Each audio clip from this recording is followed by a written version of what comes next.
Hi everyone! Quick update muna tayo para kay John Riel Casimero at Saul Sanchez. So, sa tail of the tape o yung ating background natin dito, etong si Casimero ay tubong Ormoc Leyte at ito namang si Saul Sanchez ay American boxer.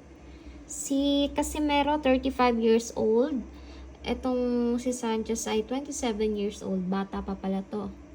And then sa experience, mas lamang syempre si Casimero na 17 years na siyang may experience sa boxing. And yung kanyang kalaban ay 8 years. Mas matangkad ng kaunti itong si American boxer na si Saul Sanchez. And then itong sa division naman, super bantamweight itong ating tubong Pinoy na si Casimero, tubong Ormoc. At bantamweight naman itong si Sanchez. So, ayan. 33 wins, 4 losses, 1 draw. Ito namang si Sanchez, 21 wins, 3 losses, 0 draw. Ito yung advantage ni Casimero. Former world champion siya. More years pro, kita nyo naman dahil 17 years ang kanya experience. And more professional fights. Ito namang advantage ni Saul Sanchez. Mas mahaba yung kanyang kamay, mas bata, walang knockout na talo, at mas siya, mas active kasi yung last laban niya, neto lang ding 2024. Itong si Casimero last year pa. And siya yung favorite na tayaan ng ating mga bettors. Pero titignan natin yan sa 747 mamaya. Kung ano na ba yung odds. So, mamaya na po yan. Mamayang alas 12 Philippine time. Alas 12 ng tanghali. 12:30 p.m.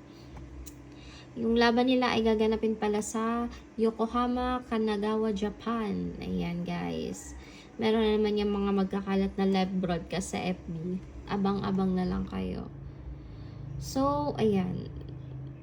Ayan o guys, last fight, last year pa ang laban ni Casimero, huling laban niya, October 12, 2023. And then, itong kanyang kalaban na American boxer, ito, last July 12 lang yung kalaban. Pero tignan natin yung odds sa site. Refresh natin, i-refresh natin. So, ayan. Pareho na yung odds nila. Kagabi, 1.94 ata itong si Saul Sanchez. Ngayon, pareho na yung odds nila. So, hirap i-predict kung sino mananalo. Pero dito ako sa Pinoy, syempre. Mas malakas kumain ng kanin niya. Mas maraming energy yan. Tumaya tayo dyan kanina. Sana lumusot. So, good luck, bettors.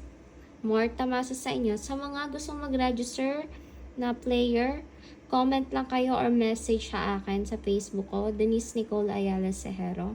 And then, pwede rin kayong mag-agent. Meron tayong dalawang site. Merong self-cash-in and meron ito. Ang number 1 betting site, 747. Message nyo lang ako, guys. Thank you so much. Good luck. And sana manalo kayo.